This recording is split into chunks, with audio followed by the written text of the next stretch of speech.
है फ्रेंड्स, स्वागत है आपका एजू हब में। मैं आ गया हूँ हिमालय श्रृंखला का तीसरा पार्ट लेकर, और इस पार्ट को कंप्लीट करने के बाद में हम हिमालय को पूरी तरीके से कंप्लीट कर लेंगे। अगर एग्ज़ाम में कोई भी क्वेश्चन आता है हिमालय का, तो मेरा दावा है कि आप सही सही आंसर लगाकर आएंगे, क्योंकि जितने भी सवाल बनते थे मैंने सारे के सारे कवर कर लिए हैं हिमालय के तीनों पार्ट में।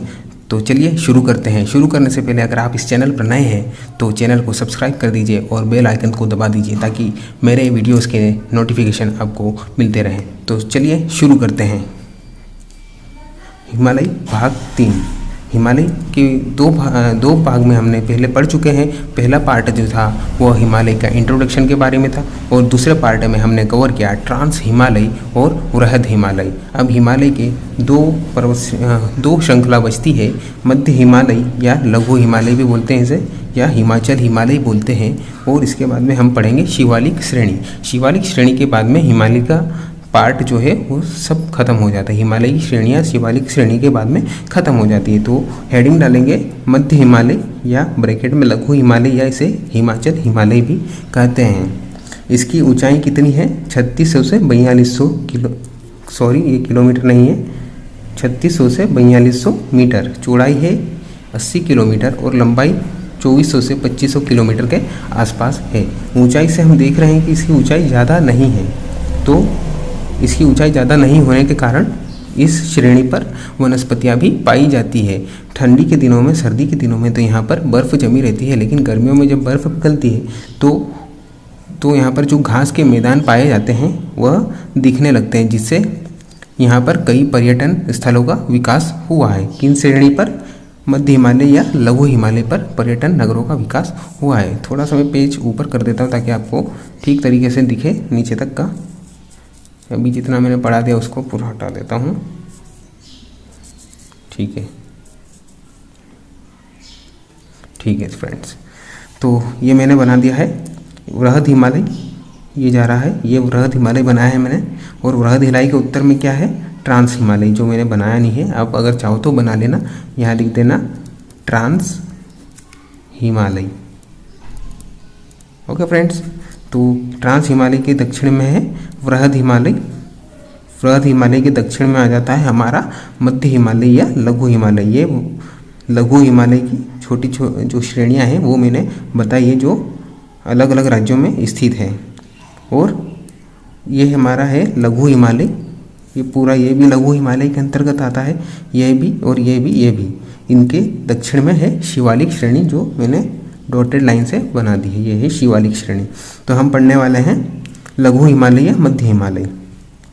तो लघु हिमालय के मध्य में पीर पंजाल श्रेणी आती है। सबसे पश्चिमी श्रेणी जो है वो पीर पंजाल श्रेणी है। सबसे पश्चिमी जो श्रेणी है वो पीर पंजाल श्रेणी है। कहाँ आती है ये? जम्मू और कश्मीर में। जम्मू और कश्मीर में आती है पीर पंजाल श्रेणी, जो लघु हिमालय या मध्य हिमालय के अंतर्गत आती है। पीर पंजाल श्रेणी के उत्तर में, यहाँ देखिए ये उत्तर होगा, यहाँ मैं डायरेक्शन बना देता हूँ। ये हो जाएगा पूर्व, ये हो जाएगा पश्चिम, ये हो जाएगा उत्तर और ये हो जाएगा दक्षिण। तो इस डायरेक्शन के हिसाब से हम देखेंगे, ये रही हमारी पीर पंजाल श्रेणी जो आती है, जम्मू और कश्मीर के अंतर्गत आती है।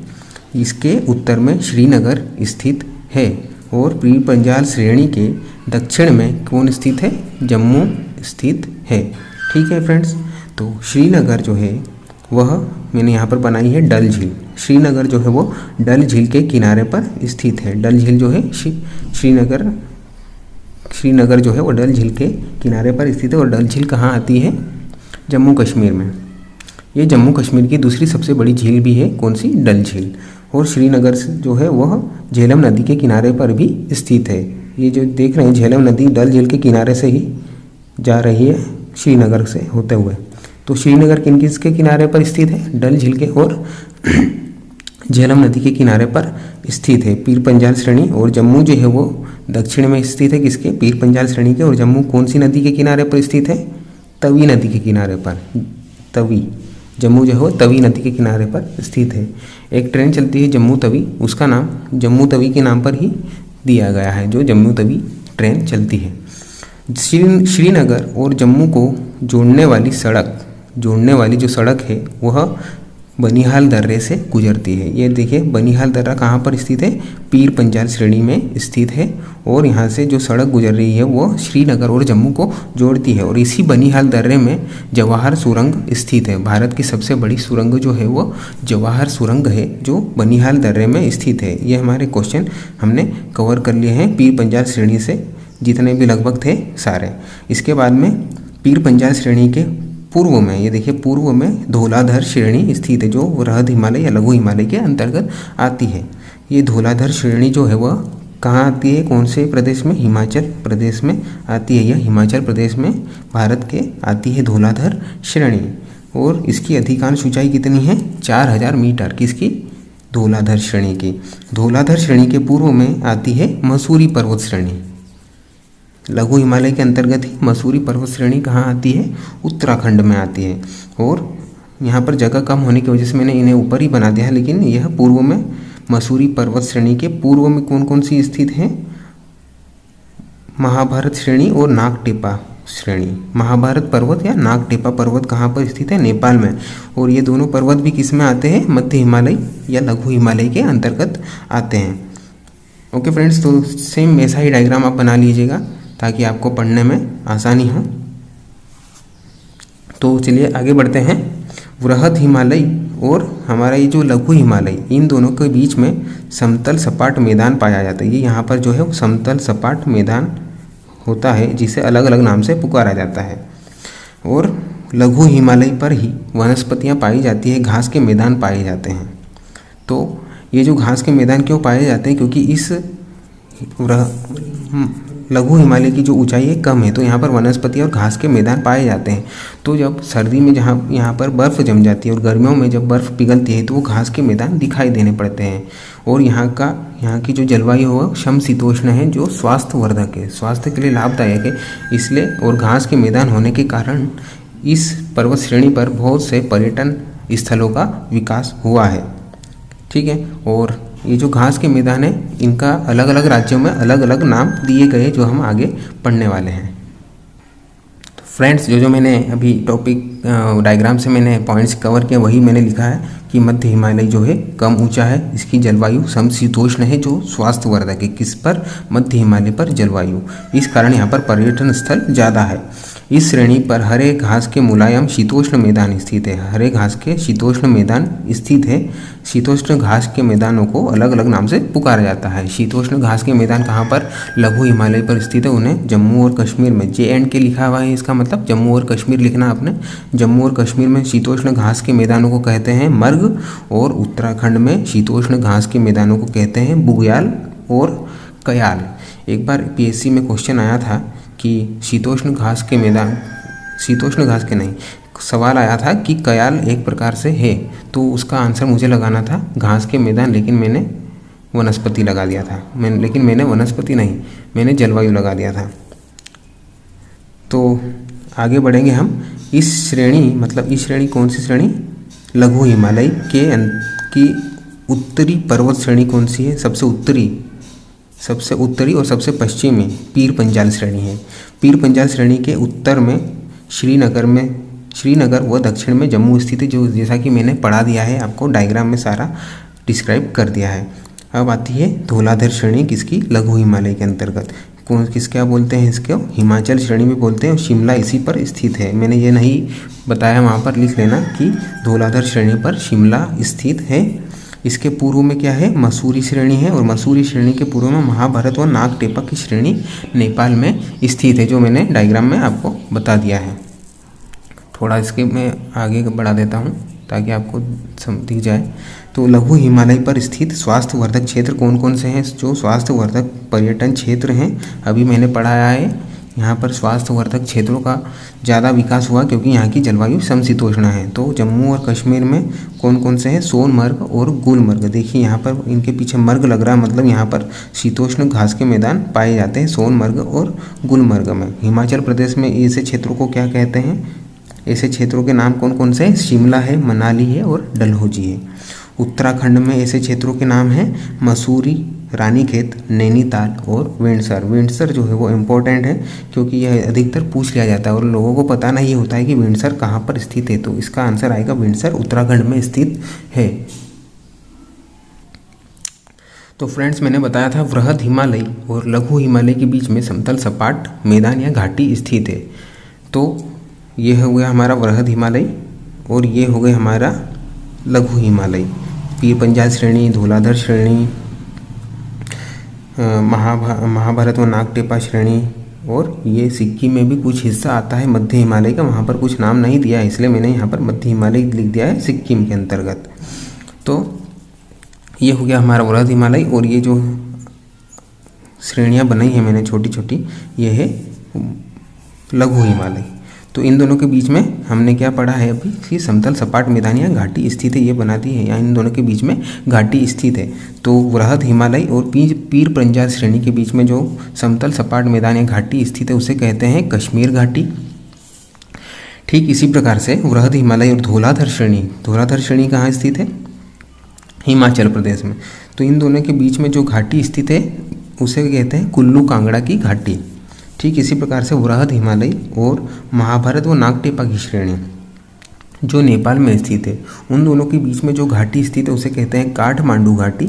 और वृहद हिमालय व मध्य हिमालय, यहाँ पर मध्य हिमालय सिक्किम में स्थित है, इसे कुछ नाम नहीं दिया इसलिए मध्य हिमालय लिखा है मैंने। तो वृहद हिमालय और जो सिक्किम में मध्य हिमालय स्थित है या लघु हिमालय स्थित है, उसके बीच में जो समतल सपाट घाटी है उसे कहते हैं चुम्बा घाटी। चुम्बा घाटी का नाम अभी हाल ही में 2-1 साल पहले प्रचलित में रहा है क्योंकि चीन की जो सेना है वहाँ पर चुम्बा घाटी पर अपने लाव लश्कर लगा दिए थे, तो जिसको लेकर भारत और चीन के बीच में काफ़ी तनाव रहा है। चुम्बा घाटी जो क्षेत्र है वह 3 ओर से, एक ओर से तो भारत से घिरा है, दूसरी ओर चीन से घिरा और तीसरी ओर यह भूटान से भी घिरा हुआ है। मतलब चुम्बा घाटी की जो सीमा है 3 देशों से मिलती है। कौन कौन से? भारत, ये चीन और इधर आ जाएगा हमारा भूटान। ओके फ्रेंड्स, तो ये हमारा जो है लघु हिमालय या मध्य हिमालय का जो टॉपिक है यहाँ पर पूरा हमारा समाप्त हो जाता है। अब आगे हम पढ़ेंगे शिवालिक श्रेणी के बारे में। तो फ्रेंड्स, आगे ही हेडिंग डालेंगे हम शिवालिक श्रेणी और इसको कहते हैं अधः हिमालय भी कहते हैं। अधः हिमालय, इसकी ऊंचाई 900 से 1200 मीटर है, उससे भी कम है। किससे? लघु हिमालय या मध्य हिमालय से भी कम है इसकी ऊंचाई, और इसकी चौड़ाई है 10 से 50 किलोमीटर। और यह शिवालिक जो श्रेणी है वह हिमालय की सबसे नवीन श्रृंखला है। और इसकी देखो, अभी मैंने बताया कि इसकी ऊंचाई कम है, तीनों श्रृंखला में सबसे कम इसकी ऊंचाई है। शिवालिक श्रेणी का जो स्वतंत्र अस्तित्व है वह कोसी नदी तक ही स्थित है। कोसी नदी कहाँ से निकलती है? नेपाल से निकलकर बिहार में बहती है कोसी नदी। कोसी नदी को बिहार का शोक भी कहा जाता है क्योंकि वहाँ पर बाढ़ लाती है। कहाँ पर? बिहार में। तो शिवालिक का जो स्वतंत्र अस्तित्व है वो बिहार तक, कोसी नदी के किनारे पर ही तक इसका स्वतंत्र अस्तित्व है। और आगे चलकर यह अरुणाचल प्रदेश में 4 अलग अलग पहाड़ियों के रूप में फैल जाती है। अरुणाचल प्रदेश में शिवालिक की जो 4 श्रेणियाँ अलग अलग फैली हुई है उनको क्या नाम दिया गया है? डाफला, मिरी, अबोर और मिश्मी। डाफला, मिरी, अबोर और मिश्मी। तो इन पर्वत श्रेणियों पर जो रहने वाली हमारी अनुसूचित जनजातियां हैं उनको उस पहाड़ी के नाम से ही जाना जाता है। जैसे डाफला जनजाति कहाँ पर रहती है? डाफला पहाड़ पे। मिरी जनजाति कहाँ रहती है? मिरी पहाड़ पर। तो एक क्वेश्चन भी आ सकता है और आया भी है कि मिश्मी जनजाति किस राज्य की जनजाति है? तो मिश्मी जनजाति किस राज्य की जनजाति है? मिश्मी पहाड़ कहाँ पाया जाता है? अरुणाचल प्रदेश में। तो आंसर आ जाएगा मिश्मी जनजाति अरुणाचल प्रदेश की जनजाति है। ओके फ्रेंड्स, तो फिर आगे बढ़ेंगे हम। 2 मिनट से मैं ठीक कर देता हूँ, हाँ, ताकि आपको सही से दिखे। हाँ, तो अब आगे बढ़ेंगे हम लघु हिमालय और शिवालिक श्रेणी। अभी हमने क्या पढ़ा था? वृहद हिमालय और लघु हिमालय। अब हम नीचे उत्तर की ओर, दक्षिण की ओर बढ़ेंगे तो लघु हिमालय और शिवालिक श्रेणी के बीच में भी समतल सपाट घाटी पाई जाती है। ये हो गया हमारा लघु हिमालय और ये हो गया हमारा शिवालिक श्रेणी। इन दोनों के बीच में भी जो समतल सपाट घाटी पाई जाती है उसे सिर्फ उत्तराखंड में ही नाम दिया गया है। क्या बोलते हैं? उत्तराखंड में दून और द्वारा कहते हैं। किसे? समतल सपाट घाटी जो लघु हिमालय और शिवालिक श्रेणी के बीच में पाई जाती है उसे उत्तराखंड में दून और द्वारा कहते हैं। जैसे देहरादून का जो नाम है, दून जो पड़ा है मतलब समतल सपाट घाटी पर ही स्थित है देहरादून। और हरिद्वार में भी हरिद्वार में भी द्वारा लग रहा है। इसका मतलब यह है कि हरिद्वार जो है वह समतल सपाट घाटी पर ही स्थित है। ठीक है, तो दून और द्वारा जो है समतल सपाट घाटी के नाम है जो उत्तराखंड में स्थित है। किसके बीच में? लघु हिमालय के व शिवालिक श्रेणी के बीच में स्थित है। तो ये लास्ट पॉइंट है हमारा, हिमालय से संबंधित भी और शिवालिक श्रेणी से संबंधित भी। तो ये है हिमालय, जैसा कि मैं पहले की वीडियो में भी बता चुका हूँ कि हिमालय के जो दक्षिणवर्ती मोड़ हैं, कहाँ पर? दक्षिणवर्ती मोड़ एक जम्मू कश्मीर में है। जम्मू कश्मीर में हमारी जो सबसे पश्चिमी चोटी है हिमालय की, नंगा पर्वत है। हमने पिछले वीडियो में पढ़ा, नंगा पर्वत से जो हिमालय है वह दक्षिण में मुड़ जाता है। किधर? पाकिस्तान में। और पूर्व की ओर जो हिमालय जो है नामचा बरवा पहाड़ी से दक्षिण में मुड़ जाता है। कहाँ पर? म्यांमार में, पूर्व में। तो हिमालय का जो पश्चिम में दक्षिणवर्ती मोड़ है, कहाँ मुड़ जाता है? दक्षिण पश्चिम में दक्षिणवर्ती मोड़ पाकिस्तान में मुड़ जाता है। और वहाँ पर हिमालय को फिर दक्षिणवर्ती जो मोड़ है वो किस नाम से पहचाने जाते हैं? हिंदू कुश पर्वत और सुलेमान पर्वत। तो पश्चिम में जो दक्षिणवर्ती मोड़ पड़ता है वो कहाँ से मोड़ लेता है? सिंधु नदी के गार्ज से। सिंधु नदी का जो गार्ज आएगा वहाँ से जो हिमालय है दक्षिण की ओर मुड़ जाएगा। और इसी प्रकार से पूर्व में दक्षिणवर्ती जो मोड़ है वह देहांग नदी के गार्ज से शुरू होता है। मतलब देहांग नदी के गार्ज से हिमालय दक्षिण में मुड़ जाता है। देहांग नदी को क्या बोलते हैं भारत में? ब्रह्मपुत्र नदी। तो फ्रेंड्स, आज का हमने वीडियो यहीं पर ख़त्म कर लिया और हमारा हिमालय से संबंधित सारे क्वेश्चन अब हमने कवर कर लिए हैं। मेरा दावा है कि आप अब हिमालय से संबंधित कोई भी प्रश्न एग्ज़ाम में गलत लगा ही नहीं सकते हैं। सारे के सारे आप सही लगाएंगे। तो फ्रेंड्स, इसी के साथ अब मैं विदा लेना चाहूँगा आपसे। और अगर आप चैनल पर नए हो तो मेरे चैनल को सब्सक्राइब कर दीजिए, इस वीडियो को शेयर कर दीजिए और लाइक कर दीजिए। तो फ्रेंड्स, अगर आपको वीडियो अच्छी लगी हो तो लाइक और शेयर करना, कमेंट भी ज़रूर करना। तो फिर मिलते हैं हम अगले लेक्चर में। Okay, bye bye, good bye.